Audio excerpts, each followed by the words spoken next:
अपने अपने विचार व्यक्त करने वाले सभी अपने माननीय सांसदगण का आभार व्यक्त करता हूं। मैं विशेष रूप से विपक्ष ने जो संकल्प लिया है उसकी सराहना करता हूं। उनके भाषण के एक एक बात से मेरा और देश का विश्वास पक्का हो गया है कि उन्होंने लंबे अरसे तक वहां रहने का संकल्प लिया।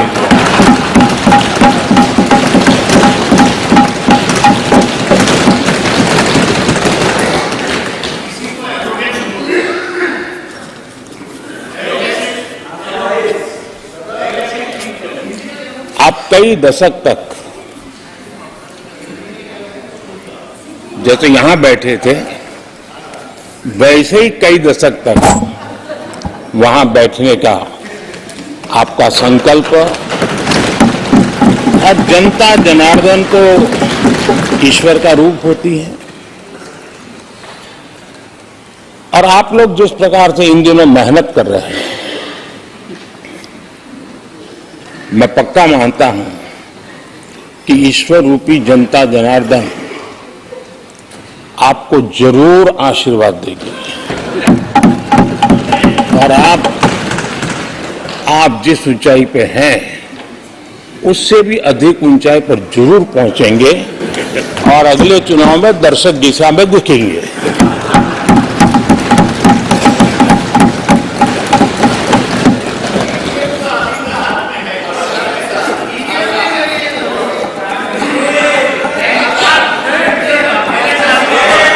अभिनंदन जी, इस बार आपने आपका कॉन्ट्रैक्ट उनको दे दिया है क्या?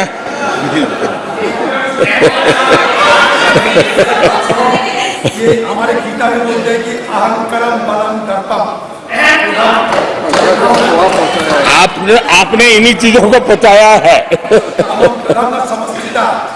सर बोलने दो ना सर।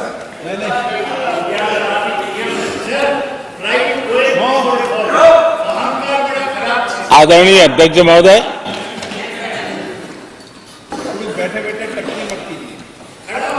मैं देख रहा हूं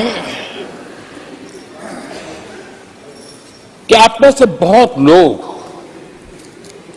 चुनाव लड़ने का हौसला भी खो चुके हैं और मैंने सुना है बहुत लोग पिछली बार भी सीट बदली, इस बार भी कुछ सीट बदलने के फिराक में हैं और मैंने सुना है बहुत लोग अब लोकसभा के बजाय राज्यसभा में जाना चाहते हैं। तो स्थितियों का आकलन करके वो अपना अपना रास्ता ढूंढ रहे हैं। आदरणीय अध्यक्ष जी, राष्ट्रपति जी का भाषण एक प्रकार से तथ्यों के आधार पर, हकीकतों के आधार पर एक बहुत बड़ा दस्तावेज है जो देश के सामने राष्ट्रपति जी ने प्रस्तुत किया और इस पूरे दस्तावेज को आप देखेंगे तो उन हकीकतों को समेटने का प्रयास किया है जिससे देश किस स्पीड से प्रगति कर रहा है, किस स्केल के साथ गतिविधियों का विस्तार हो रहा है, उसका लेखा जोखा आदरणीय राष्ट्रपति जी ने प्रस्तुत किया है। आदरणीय राष्ट्रपति जी ने भारत के उज्जवल भविष्य को ध्यान में रखते हुए 4 मजबूत स्तंभों पर हम सबका ध्यान केंद्रित किया है और उनका सही आकलन है कि देश के 4 स्तंभ जितने ज्यादा मजबूत होंगे,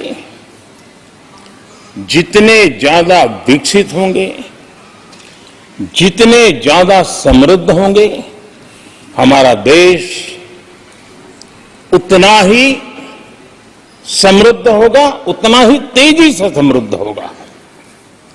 और उन्होंने इन 4 स्तंभों का उल्लेख करते हुए देश की नारी शक्ति, देश की युवा शक्ति, देश के हमारे गरीब भाई बहन और देश के हमारे किसान, हमारे मछुआरे, हमारे पशुपालक, उनकी चर्चा की है। इनके सशक्तिकरण के माध्यम से राष्ट्र के विकसित भारत के लक्ष्य को प्राप्त करने की जो राह है, उसका स्पष्ट दिशा निर्देश आदरणीय राष्ट्रपति जी ने कहा है। अच्छा होता, हो सकता है आपके यहां फिशरमैन माइनॉरिटी के ना हो सकता है आपके यहां पशुपालक माइनॉरिटी के ना हो सकता है किसान आपके यहां माइनॉरिटी के ना हो सकता है महिलाएं आपके यहां माइनॉरिटी में ना हो सकता है कि आपके यहां युवा में माइनॉरिटी। क्या हो गया है दादा?